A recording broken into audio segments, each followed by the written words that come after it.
तो यहाँ पर आज हम देखते हैं जावा एरेज के बारे में देखेंगे, ठीक है। और आज के सेशन में पूरा एरे के इसमें ही डील करेंगे, single dimensional array, multi dimensional array में। So let me open the Eclipse IDE first. until that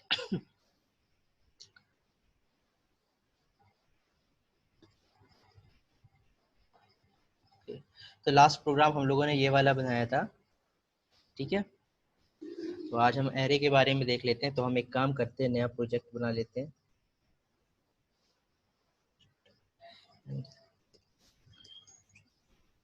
project को नाम दे देते हैं एरे ट्रेन 1। सर एक चीज और बता दीजिए, मतलब हम लोग जितने भी आईडी यूज करते हैं कोई भी लैंग्वेज के लिए, उसमें एक ऑप्शन होता है। तो ये प्रोजेक्ट के अंदर वर्क करना और ऐसे फाइल बना के वर्क करने में क्या डिफरेंस होता है? मतलब बिल्कुल हर आईडी में मिल जाता है न्यू ठीक है। प्रोजेक्ट और या फिर न्यू फाइल का भी ऑप्शन होता ओके, अभी आप ये जो है कल के सेशन में समझ जाएंगे आप खुद, ठीक है। क्योंकि जब इसमें एक्चुअल में है? होता क्या है, जब आप बड़े बड़े प्रोजेक्ट्स पे भी काम करोगे तो हम जो है बहुत सारी फाइल्स बनाते हैं और उन फाइल्स को लिंक करते हैं, ठीक है। उन सारी फाइल्स को लिंक करते हैं। तो हम क्या करते हैं, एक फोल्डर बना लेते हैं, ठीक है। आप प्रोजेक्ट को ये समझ लो एक फोल्डर है, जितनी भी रिलेटेड फाइल्स हैं उसी फोल्डर के अंदर है। तो बेसिकली जब हम यहाँ पर एक प्रोजेक्ट बना रहे हैं ना, तो आप यहाँ पर देखोगे फोल्डर बन जाता है, एक डायरेक्टरी बन जा रही है, आप देख लो। तो इसके अंदर हम अपनी सारी फाइल्स जो है रख सकते हैं। सपोज कीजिए मैं यहाँ पर एक क्लास बनाना चाहता हूँ, तो ठीक है, आप क्या कर सकते हो। अब ये प्रोजेक्ट बन गया, इसके अंदर कोई फाइल नहीं है फिलहाल। आपको ये जो दिख रहा है ये अभी जो है कोई फंक्शनल नहीं है, यानी अभी कोई काम की नहीं है। आपको क्या करना है, आपको फाइल बनाना है। जो भी आप जावा की फाइल्स बनाओगे, जो भी आप जावा की फाइल्स बनाओगे वो ऑटोमेटिकली इस फोल्डर के अंदर प्लेस हो जाएगी। तो आपने जब ये नया प्रोजेक्ट बनाया, ठीक है, तो ऑटोमेटिकली ये एक फोल्डर आपके सामने क्रिएट हो जाता है। आपको करना क्या है, न्यू पे जाके क्लिक, क्लास पे करना है आपको। तो अपना क्लास पे क्लिक कर दें और मैं यहाँ पर एक क्लास का नाम ले लेता हूँ, एरे ट्रेन। क्लास का फर्स्ट लेटर कैपिटल होना चाहिए। So here it's your first class, ठीक है। अब आपने क्या करना है, आपने मेन मेथड डिफाइन करना है। तो मेन मेथड के लिए क्या करते हैं, मेन लिखे आप यहाँ पर इस आईडी में और आप एंटर कर देंगे तो ऑटोमेटिकली मेन मेथड आपके लिए आईडी क्रिएट कर देगा। अब देखिए सबसे पहले बात करते हैं कि एरे होता क्या है। तो what is an array? N array is a collection of, data. बिल्कुल सही है, डेटा स्ट्रक्चर भी है, होमोजीनियस, ठीक है। N array is a collection of homogeneous type of elements. Data type.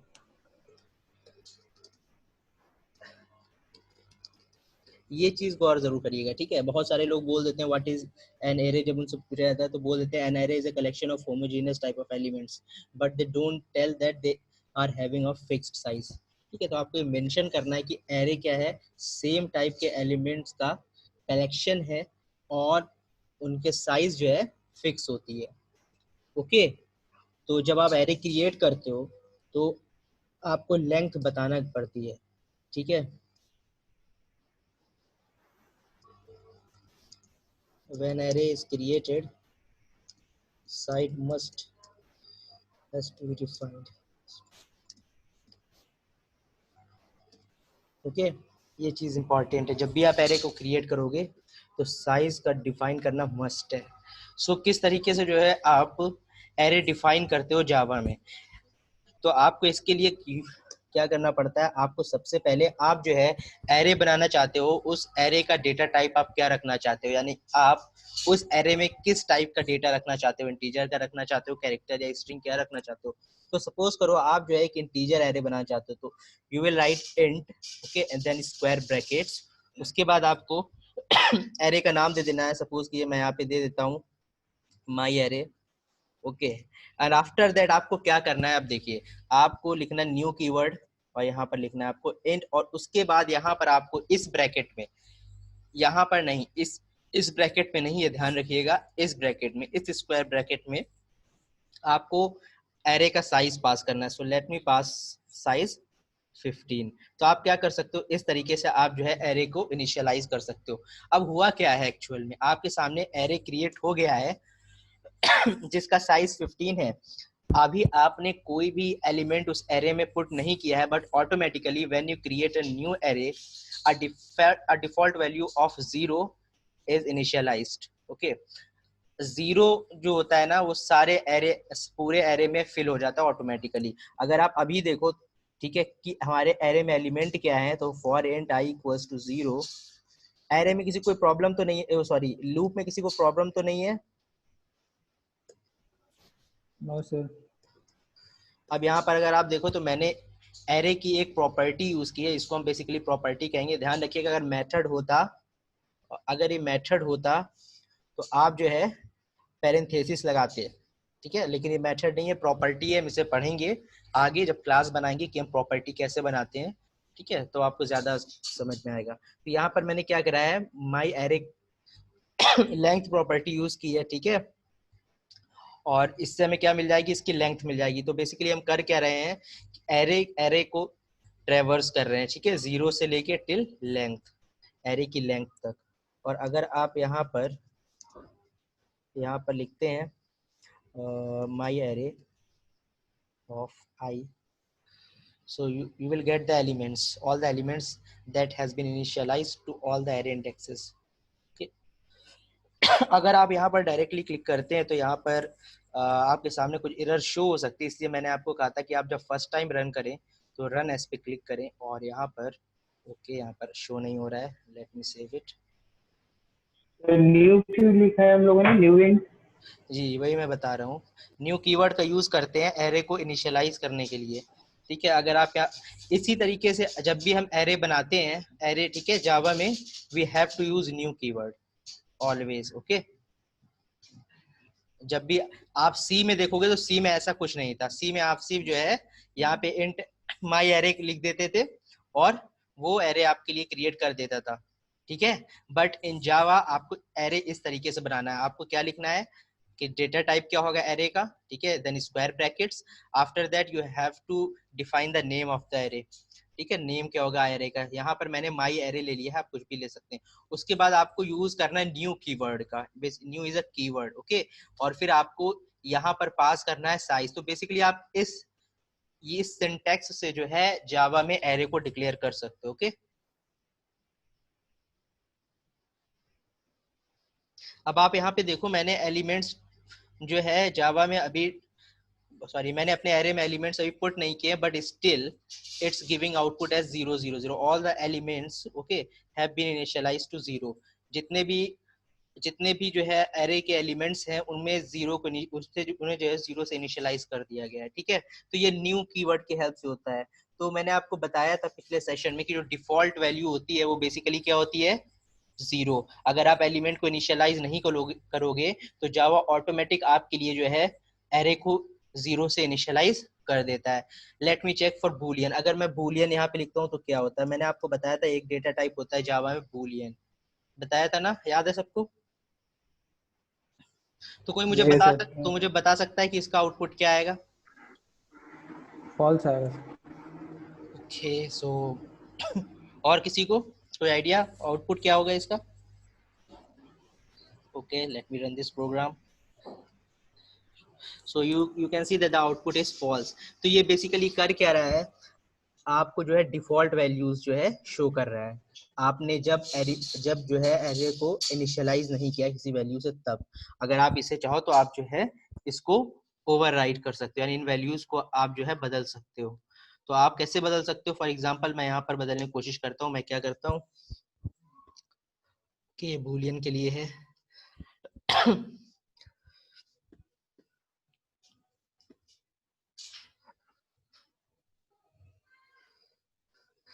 मैं यहाँ पर कर देता हूँ स्ट्रिंग टाइप का एरे ले लेता हूँ।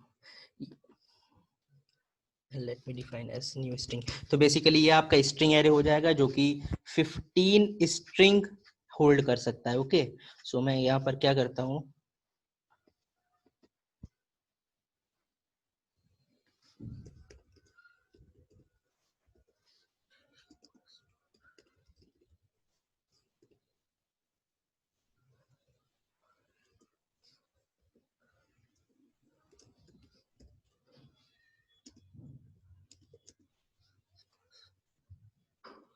ओके, अब आप यहाँ पर एक चीज देख रहे होगे, ठीक है, मैंने माई एरे आई लिखा है, उसके बाद आइटम को, ठीक है, आइटम जो है मैंने एज ए स्ट्रिंग लिया है, और प्लस आई जो है एक नंबर होगा बेसिकली। अगर आप यहाँ पर देखें तो आई एक इंटीजर है, लेकिन यहाँ पर ये स्ट्रिंग है। तो जब भी इस स्ट्रिंग के साथ हम किसी नंबर को कॉन्केटिनेट करते हैं, ठीक है, किसी इंटीजर को कॉन्केटिनेट करेंगे, तो वो ओवरऑल जो रिजल्ट होगा वो स्ट्रिंग कहलाएगा।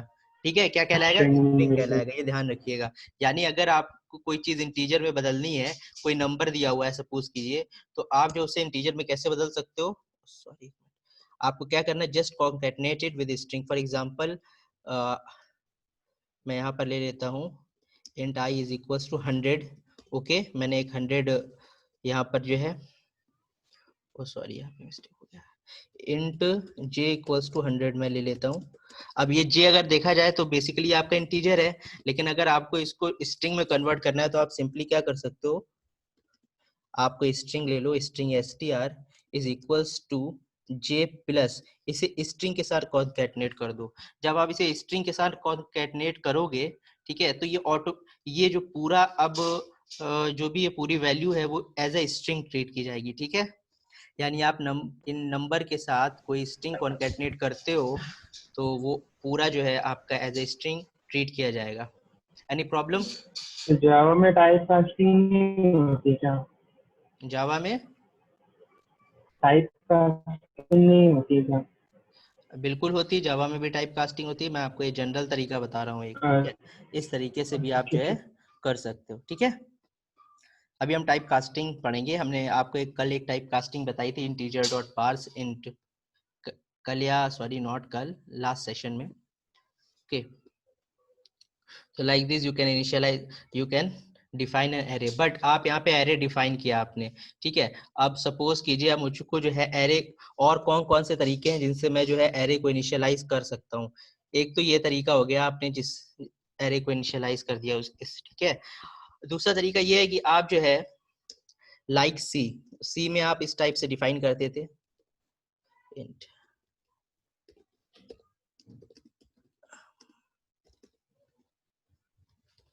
तो अब अगर आप यहाँ पे देखो तो आप यहाँ पर ब्रैकेट लगा सकते हो। ठीक है, चाहे तो आप इंट के साथ स्क्वायर ब्रैकेट्स का यूज कर लो, चाहे तो आप जो है नेम के साथ स्क्वायर ब्रैकेट्स का यूज कर लो, कोई फर्क नहीं पड़ता है। ठीक है, in Java both are valid.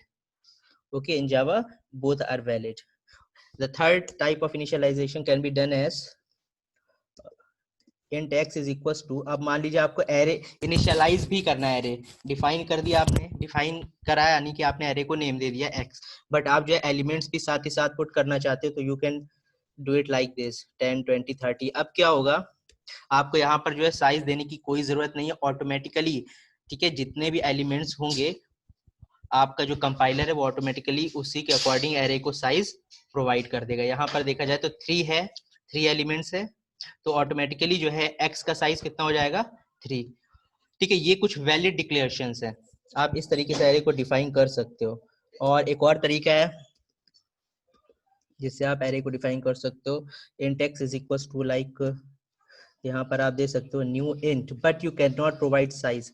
यहाँ पर ध्यान रहिए, आप जो है यहाँ पर इस टाइप से भी डिफाइन कर सकते हो, चाहो तो ऐसे इनिशियलाइज कर दो एरे को, ठीक है, डिफाइन करने के बाद, या तो फिर इस तरीके से कर दीजिए। लेकिन यहाँ पर एक चीज ध्यान रखिएगा, यहाँ पर साइज मत दीजिएगा, अगर आप साइज देंगे तो सिंटैक्टिकल एरर देगा। ठीक है, आप इस तरीके से एरे में साइज प्रोवाइड नहीं करा सकते, जबकि आप जो है यहाँ पर एलिमेंट प्रोवाइड करा रहे हो। अगर आप एलिमेंट नहीं प्रोवाइड करा रहे हैं, यहाँ पर इनिशियलाइज नहीं कर रहे हैं, तब आप इस तरीके से दे सकते हैं, तब ये वैलिड है। But if you are providing the elements also, then this will become invalid. Okay, तो इस तरीके से इनिशियलाइजेशन एरे का आप कर सकते हो। तो ये तो बात होगी सिंगल एरे इनिशियलाइजेशन की। ठीक है, आपने सिंगल एरे था उसको आपने इनिशियलाइज कर दिया, तो ये सिंगल एरे हो गया।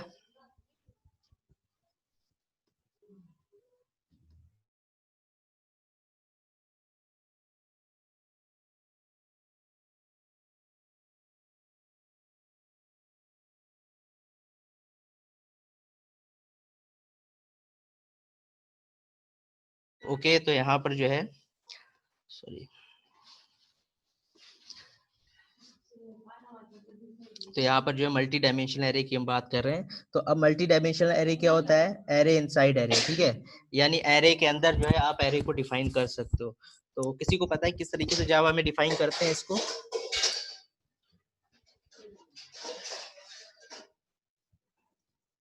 किसी को पता है? ओके ओके, ठीक है, चलिए हम बता देते हैं किस तरीके से करते हैं। तो आपको उसको डिफाइन करने के लिए सिंपली क्या करना है, 2 स्क्वायर ब्रैकेट्स का यूज करेंगे आप, ठीक है। और यहाँ पर आपको एरे का नाम देना है। सपोज कीजिए मैं एरे को नाम दे देता हूँ multi array. Now you have to provide the size, as simple as that.